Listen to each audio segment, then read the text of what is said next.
Hey, it's painting day here at the Vinyl Village Garage, your Firebird restoration station. Got here behind me the Great Pumpkin. Do a bunch of work on that thing here in a two-car garage, proving to you that even high-end or super detailed restoration can be done by you in your garage, and kind of showing you every step of the ways I'm kind of doing. This one time around, we're going to work on getting some things painted, a little finer details, so to speak. There's a 1971 Pontiac 350 here behind me.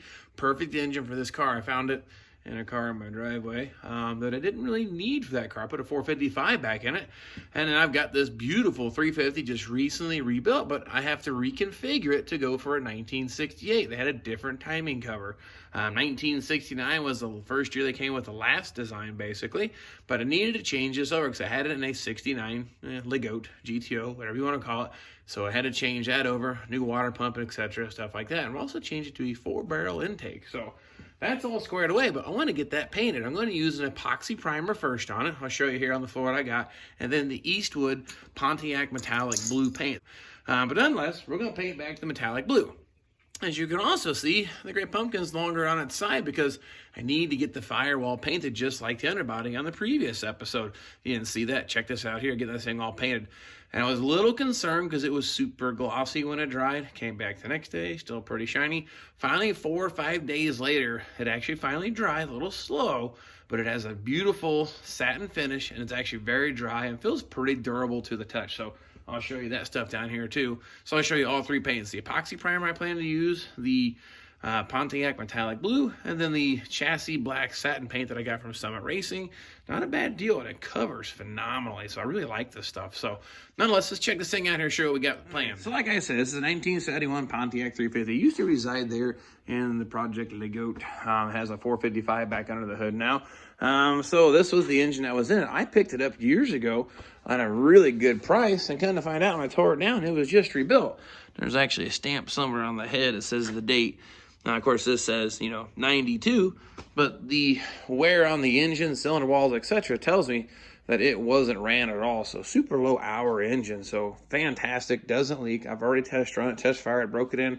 So it's a great engine for this car here, but I wanted to get it painted and pretty. And we changed it over to a factory 4-barrel intake. And check this thing out. The date code, K28. Or 20 then 8. What's that mean? If you don't know, it was cast in 1968. So basically the end of 68. So it's actually probably a 1969 intake, but will work perfect for this application here to make it look like a 350 HO car in a sense, because I've got a 4-barrel intake on a 350, so thought it run pretty good too, because it had a 4-barrel but had a Edelbrock intake. I wanted more of a Pontiac look under the hood, so I dug this out of my parts pile, and I forgot that I actually had it. So this is going to work great for this car. But I got everything all prepped. Took this valve cover, sandblasted, intake sandblasted. Timing cover, as you can tell, is a different shape than 1969, and it's a brand new Gates water pump. I bought a Gates because I do not like, and I don't always say anything bad about anybody because we're all trying to get around this world and make a go of it. Airtex products. I will never, ever, ever, ever install or buy an Airtex product ever again in my life. And that's a story for another day. If you want to find out about it, ask me in the comments down below. But that was a nightmare many times. So you think you'd learn from a mistake. But besides that, engine's all together, wiped down, clean, tack cloth, ready to go ahead and be painted. And this is about how Pontiac would have configured it from the factory.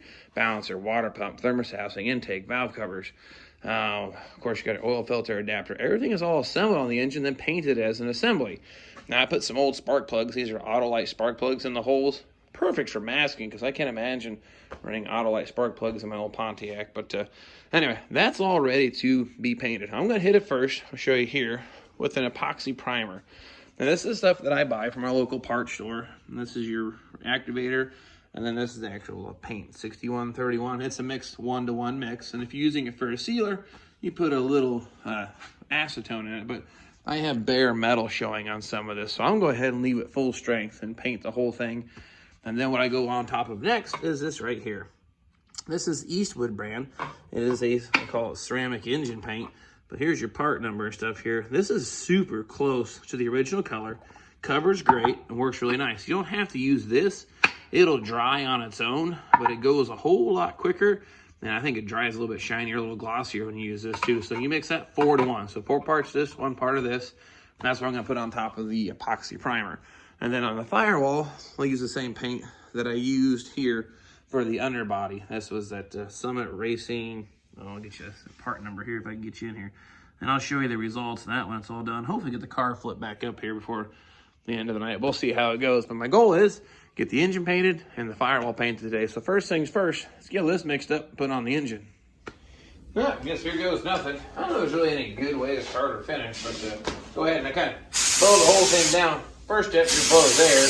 Make sure there's nothing loose blowing around because it's been a few minutes, but it looks pretty good.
Let's just see how bad I did. Now, this is just an epoxy primer, like we said, but actually has a little bit of a shine to it there.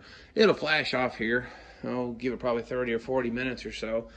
And then we're ready to go ahead and paint it the Pontiac metallic blue. But while that's curing, we're setting off, drying, whatever world you want to live in. I'm going to put a coat of epoxy on my core support. I just realized I need that piece too to test fire that thing on the subframe. So what I like to do is put the engine, transmission, radiator, get it all plumbed up and fired up and test run on that before putting it in the car, because it's a whole lot easier to take it apart before you put it back together in here. So we'll also get a little more epoxy primer mixed up. I want to hit the firewall. I did the seam sealing. I had a little bit of primer left, but I need to hit down here a little bit in the corners. There's some bare spots I couldn't get with the car flipper doohickey thingy on. So I'm going to hit that all with a little bit of epoxy primer in preparation to paint this stuff black. But that's looking super sharp. So like I said, hit that with epoxy. This is epoxy. And by then, hopefully, there'll be time to paint this thing blue. All right, well, we got about 45 minutes to sit before I can top coat that with the Pontiac blue. So as I was thinking, I'll talk to you about something I got idea popping in my head. Obviously, I'm not the only guy building cars in our two-car garage. I call it Vinylvillagegarage because, well, it's just a basic garage you have in your typical household. Now, what I'd like to do, give you an opportunity, show me your ride. If you'd like to become Vinylvillagegarage certified, what's that, you say? Send me pictures of your car, kind of like this, all torn apart in your garage, kids' bikes in the background, dirt, debris, whatever it is, making a go of it. If you got some Orange Mountain Dew, bonus points. But if you'd like for me to showcase your car on the channel, preferably obviously a Firebird, but anything really goes, the two-car garage or its original theme. So show me your project, what you got going on, and if you would like for me to put a little spotlight of your car, give me some details, engine, what you've done yourself, how much more you think you got to go, and maybe your biggest challenges you ran into while trying to put it back together in a garage. I'd like to maybe put a little segment together on the channel and show off your rides, what you're doing, or if we've even helped you get you back out in the garage. Those are the ones I really want to see just the same, if not maybe a little bit more. So we'll give this thing a few more minutes. I'll grab a magazine, drink some Orange Mountain Dew, eat a few chips, but got about 30 more minutes of wait time for the firewall and the engine before I can put the final top coat and make the thing look really pretty. So we'll get back to you in a few minutes. Okay, well, this stuff gets mixed 4 to 1. So we're going to mix up, oh, heck, it's kind of hard to guess how many ounces to do here. So let's do 4 ounces of the cooler. And then we'll do 1 ounce of the hardener. There we go, get down here nice and even. A shy over, but that's okay. Then put a little bit of the activator urethane, make them going off a happener quicker. if I can get it open with one hand. Hey, child-proof my butt. Check that out. I just did it. Sort of. Maybe. Okay, great. This is taking forever. Oh, come.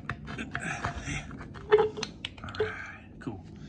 There we go. Now we'll do right between the two lines.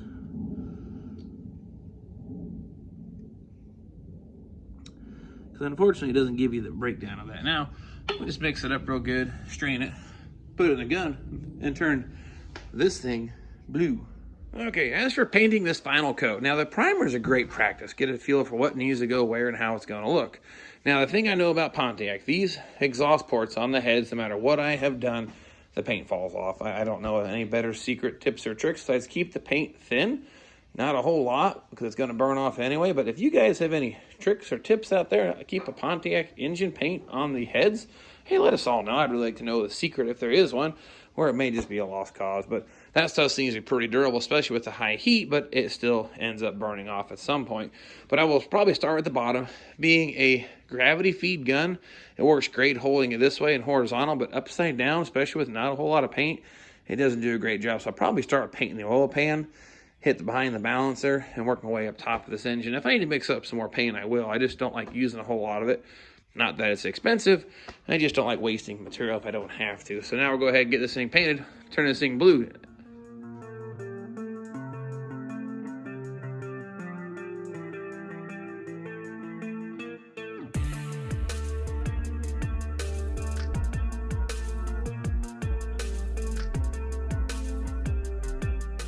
Well, let's check this thing out. How bad did we do? Well, it actually came out pretty nice. The metallic's laying in pretty even. Definitely has a metallic, I guess, a Pontiac look. And of course, the camera doesn't really give it justice. I promise it looks a little more accurate in real life, but you get the idea. It's got a nice little coverage to it. That was only 5 ounces of paint. I got a little bit left over, so I may do the valve covers, one more coat, just give a little extra paint on it. Again, keep the paint light here on the exhaust manifolds, but the oil pan, I'll tell you what, covered up beautifully. That thing actually has a nice even finish to it. Looks really clean.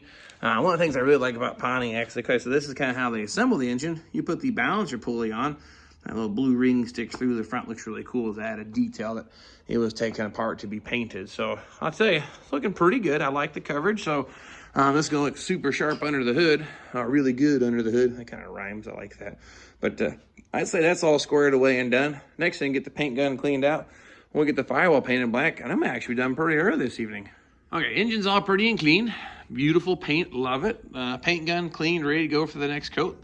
Process number 3, we're gonna do the chassis black here on the firewall and our core support. That way when we go to put the engine together, the core support's ready to hook the radiator up. So anyway, we're gonna mix a little paint up here, get this painted black. This should go pretty quick and doesn't have to look quite as pretty as the engine. So I'm hoping this goes nice and easy and really nice. Now this is that epoxy primer, look at that stuff, actually kind of a shine to it, but it's actually dry to the touch, I assure you, but looks pretty good. Oh, something else to note here.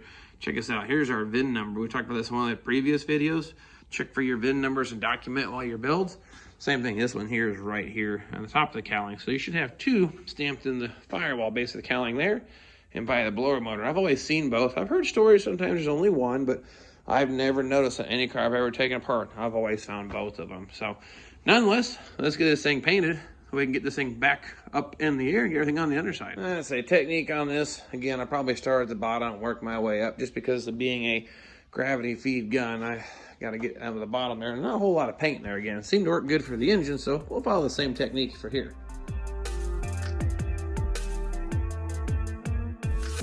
There you go, all done. Of course, you saw it in the quick version. It only takes probably about 2 or 3 minutes to actually paint that whole thing. Now that's gonna flash off. It'll dull out quite a bit. It won't be nearly that glossy, kind of like the subframe over there. It's got like a satin sheen to it, but not a gloss finish. And that's what I was going for on this car. Not necessarily a Conqueror's original restoration, but you know, more of a subtle but super clean look. So now what we're gonna do, I'm gonna work on getting this put back on the body mount so I get this thing flipped up on its side, because I gotta get that moved out of the way, that moved out of the way, that moved out of the way, so I can get the back in Blackbird back inside, because I don't want that thing sitting outside overnight for many, many, many reasons. So I'm working on wrestling this thing back in without tearing the paint up, so we can get this thing flipped up on its side.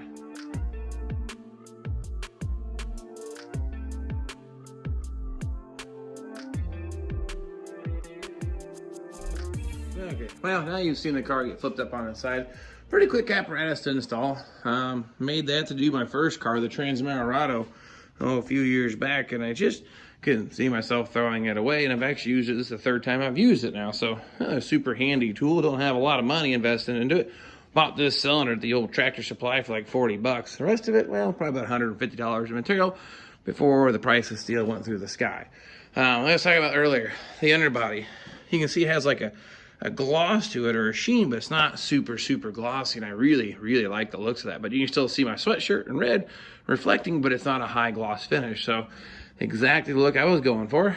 Firewall is a little shinier right now, but it will flash off and lose some of its gloss and should match the rest of the card. And like I said, this is a beautiful tape line. You can tape right off to that. No tape line exposed. Paint the underbody, paint the firewall. No dry lines, no funny stuff. Works really nice. I've used that quite a few times on painting the undersides of these cars. So that's all squared away.